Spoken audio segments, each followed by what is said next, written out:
Les étoiles filantes ne sont pas des étoiles. Le Soleil disparaîtra un jour. L'univers a un âge. Je vais vous donner quelques informations peu connues sur notre univers.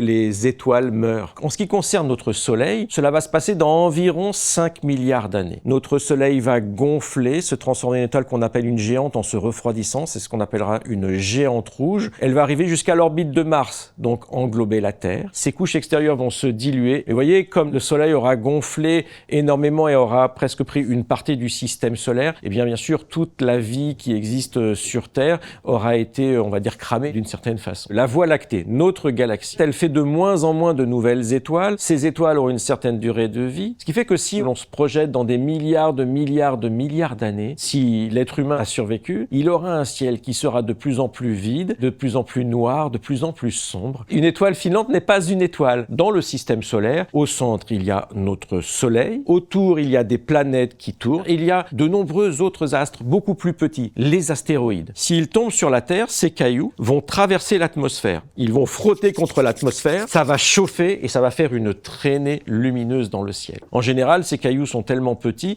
qu'ils vont être vaporisés dans l'atmosphère. Et donc, ce ne sont pas des étoiles. Tout ce que nous observons ne représente que 5% de la matière contenue dans l'univers. Quelle est la nature des 95% que nous ne connaissons pas encore? La matière noire et l'énergie sombre. Sans matière noire, les galaxies tourneraient trop vite sur elles-mêmes et leurs étoiles s'évaporeraient complètement dans l'univers. L'énergie sombre a une nature beaucoup plus diffuse. On a très peu d'idées sur sa constitution, qu'elle a pour effet d'accélérer l'expansion de l'univers. Nous n'avons aucune idée de la nature physique de ces deux types de matière. Y a-t-il des odeurs dans l'univers? Autour de nous, il y a de nombreuses molécules. Eh bien, ces molécules, quand elles vont réagir avec les cellules de notre nez ou de notre langue, elles vont nous donner cette notion d'odeur et de goût. Dans l'espace, on sait qu'il y a de nombreuses molécules. Alors, il pourrait y avoir des odeurs. En général, ce sont des molécules assez simples, des alcools, des molécules aromatiques. Comment sait-on que l'univers a 13,8 milliards d'années? On a réussi à mesurer la façon dont l'univers se dilatait. Une fois que l'on a mathématisé cette loi de dilatation, on peut remonter le film en arrière jusqu'au moment où la matière est tellement concentrée, que c'est comme si l'univers disparaissait. En comparaison, notre planète Terre a 4,5 milliards d'années, à peu près